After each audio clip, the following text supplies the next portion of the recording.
A couple people have asked about the Ghoulish Writing Fest, which Book Fest, which was very good. It occurred in San Antonio over this past weekend. It was a Saturday Sunday event. The two most productive conventions I've ever been to in terms of sales have been this year. One was AuthorCon, which was in Virginia back in the end of March, beginning of April, and I sold two, three, almost four times as much at that convention as I've done in any one previously. That convention was so successful for me book wise that if I didn't sell a single book for the rest of the year, it'd still be my most successful convention year. That being said, the Ghoulish Book Fest was my second most productive convention in terms of book sales ever in my writing career, by almost 20 books. So I think before that would be Killer Con also in Texas, up in Austin, in 2019. That was probably third at this point. So this has been a very good year. I don't know that two conventions is enough to extrapolate data from, but I'm thinking that there may be a difference in conventions and convention goers since the pandemic. Maybe it's a horror thing. Maybe it's a crossover between other readers. I'm not sure what it is, and it may be a thing that's only temporary. It also could be specific to those two conventions, which is very likely. Something they both have in common is that the people organizing them did a lot of local advertising. So Max and Lori, who ran the Ghoulish Book Festival, busted their butts going all over San Antonio, where the convention was, all over Austin, up and down East Texas, just advertising the convention to everybody. They made the book room, the dealer's room, free to the public, and San Antonio, especially in that area, which is not far from the Riverwalk and a few other tourist attractions, a few big popular restaurants around the area too, is very much a walking city. So there was a lot of foot traffic, people who just happened to be walking by who dropped in and bought books. And then also a lot of the people working and living in the area were talking about the convention. So it had gotten people's attention. I think something about the word ghoulish actually was kind of appealing to people. It's kind of an unusual word. It spoke to the fact that it was horror writing, and people that were walking through there were a lot of people who bought books from every table. There were a lot of people who bought multiple books as well. So it turned out to be a very popular convention. I think also at this point it helps a little bit that I have a range of books from multiple genres. So I have a ton of horror, and the more I look, I have a ton of zombie books too, even though I've kind of tried to get away from doing that exclusively. But I also have children's and young adult books on the table, middle grades books. So I sold a lot of series, like entire series, to families that happen to be walking through. The short story collections have done really, really well for me. The newest one, I've gotten some sales since I got back. Had people come to both conventions who knew me specifically from Twitch. So they had first encountered me there and were either knew I was going to be there or discovered I was there once they got there. And then I've had a few people follow me from that convention, and I've had a few subscriptions specifically from that convention. So some people that had been following me and chose to subscribe after we met each other in person, and then at least one or two that met me there, followed me from there, and then subscribed here recently. I'm hoping a couple of them may pop on so I can say thank you here on the air, but that turned out really well. Max and Lori ran a great convention. All the panels were very interesting to me. I enjoyed the ones I was on, but I really enjoyed the others that were there. He has recorded all the readings and panels and is slowly posting those, so I'm getting to revisit some that I found interesting, and things that I wanted to pick up from those I get to hear again. And then a couple, of course, that I missed because I was busy with my own stuff. I wanted to see. So I'm very excited about that. The readings were fun and interesting. People did some different stuff with them. There was also, the building was very eclectic and quirky. It's kind of an older building. It's used for different events now, but the entire structure was very interesting. It's funny that technically the vendor's room was in sort of a basement area, so it would have been very easy for that that convention to be lost and us to not have any traffic at all. So it was like kind of perfectly set up to have a bad convention, but they did their signage really well. And of course they advertised really well. So they moved traffic into that room in a big way. So that's a big shout out to Max and Lori. If you have any ability to go to a convention in Texas next year, I would recommend that one.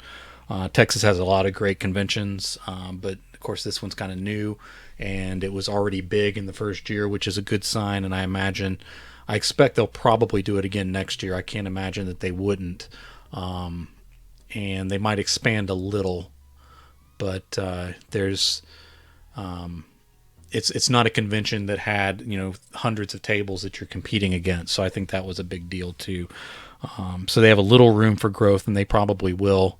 But the readership that was going through there more than supports it, so that was really good. But down on that basement level, which was technically floor one, so you entered from the back to get in there.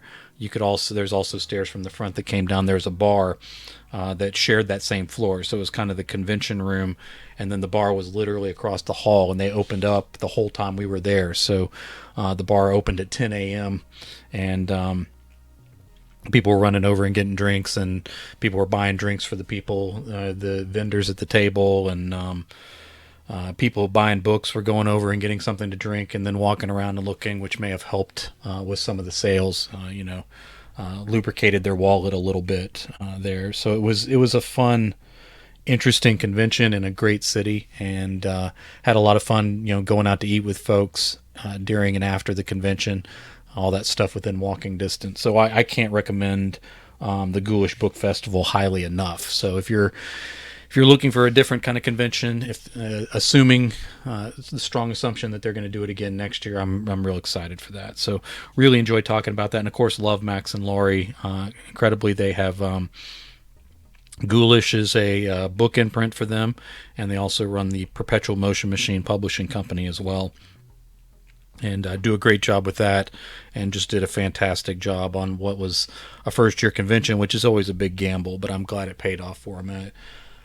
I chose my conventions this year solely about the people I was going to see. So I went to Scares That Care because I wanted to the AuthorCon for Scares That Care because I wanted to see those people again. I went to the Ghoulish Book Festival because I wanted to support Max and Lori, and I wanted to see my Texas friends again. And then I'm going to MondoCon this weekend. I want to get some writing done, of course, but I'm going to see Armando Esmelia. I'm going to see all my friends who are going to be there. I'm excited about the new people I met. A few of them I kind of knew secondhand online, but getting to meet them in person, and then in some cases connecting with them online for the first time. Just really great people that I'm excited to see. So selling books was almost secondary to me. I mean, it's obviously you go to a convention and set up a table because you want to sell books, but if I didn't sell a single book, I'm done. I guess I would have been bothered a little bit, but I really didn't care about what I sold. I went to these conventions for the people, and I'm wondering maybe if that actually improved my sales. Like maybe that I didn't really sell anybody on a book. They just kind of looked, and I sat silently while they looked it over. And in many cases, they decided to get more books than just the one they'd picked up. As I sat there saying nothing, I just kind of greeted them and said I was having a good time, and then didn't really say anything else as they were kind of looking at the table unless they asked a specific question. So maybe there's something about that sort of confident air that you don't really care whether you sell a book or not, that you're not giving off that desperate energy that kind of makes people want to move to another table or something. So there may be something to that. Of course, the conventional wisdom is always that you stand up and you're kind of there engaging people or whatever. But for a number of reasons, some of them being health, I just stay seated and kind of lean back. And I think there's something about that is less threatening, and then people kind of feel free to sort of browse because they don't feel like you're putting any pressure on them or anything. And again, I think I have more books to offer now in more areas, more age levels, and all that kind of stuff that kind of makes it a little easier for people to find something that they want. So I'm hoping that continues. It's funny, there was a couple guys who were selling comic books down at the end, indie guys that had kind of just brought their own their own sort. They were almost like preview comics to something they have coming out. So it was sort of a promotional item that they were selling pretty cheap. And this was their first convention ever. They were literally coming just to support Max and Laurie, and they talked about publishing and asked a bunch of questions of the authors there. Now, all that being said, they had some really successful Kickstarters and stuff, so there's a lot of the new people that were at these conventions have had some pretty major success where I don't think they need to learn anything from me, but they would ask questions anyway, and we had some pretty good discussions, and I learned a lot from them because, of course, they're using platforms and modes of publishing and promotion that I wasn't aware of, that went really well. But they were kind of we were joking with them that they were kind of the guys that were they were sort of they would come in like it was sort of a preview comment, so it was a short print run, and he was pointing out, yeah, these words are too close to the edge, so I'm going to fix those before the final one, all that kind of stuff. And and so we were always joking about how terrible they were at selling, but they moved a ton of comics. Part of it was they had it was smaller it was smaller sort of preview pieces, I guess, even though they pretty much are full-length comics. They're going to be making graphic novels of this stuff later, but these are just sort of independent artists. They're sort of doing their own thing, and they sold really well, even with the part where they kind of almost tried to talk people out of it as they were talking about what was wrong. The thing is, there's a lot of really enthusiastic fans that I've become aware of since I started doing conventions again. I think the entire horror scene may be changing a little bit. I don't think I've leveled up in terms of people who know me or whatever that much, but I do think that the nature and enthusiasm of the fan has changed a little bit over the pandemic. So I think horror, at least in the small scale, the indie horror scene has developed a more of a super fan,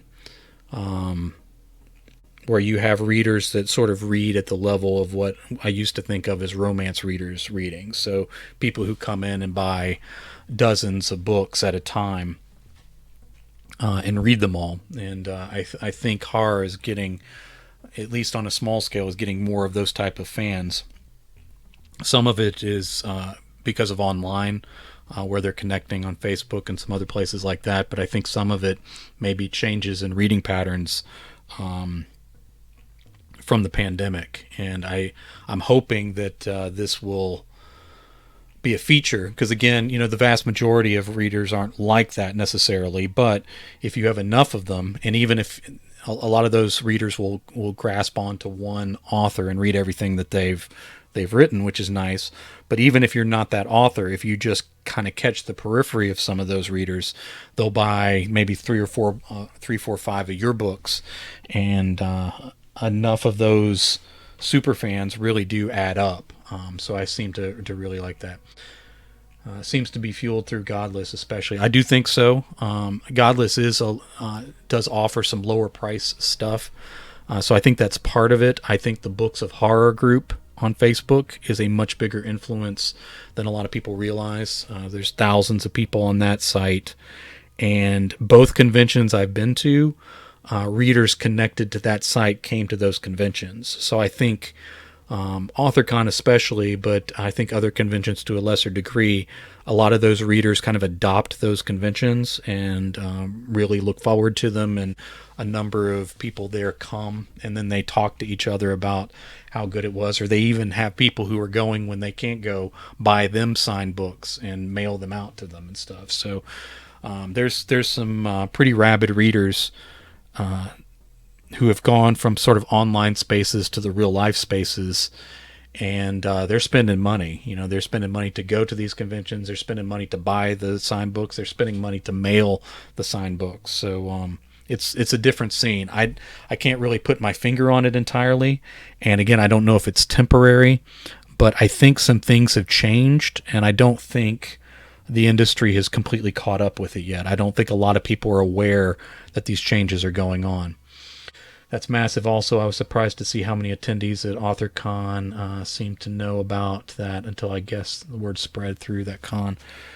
Yes, I found out about books of horror at AuthorCon too. I was actually my table was next to the guy who started it, and one of the moderators on there, and all the there's a bunch of authors that have kind of gotten their start during the pandemic. So guys like we always mention among our friends here, Daniel Volpe is one, but there's a long list of other ones, and a lot of them kind of lean into the extreme horror scene, but not all of them. A lot of them write horror broadly.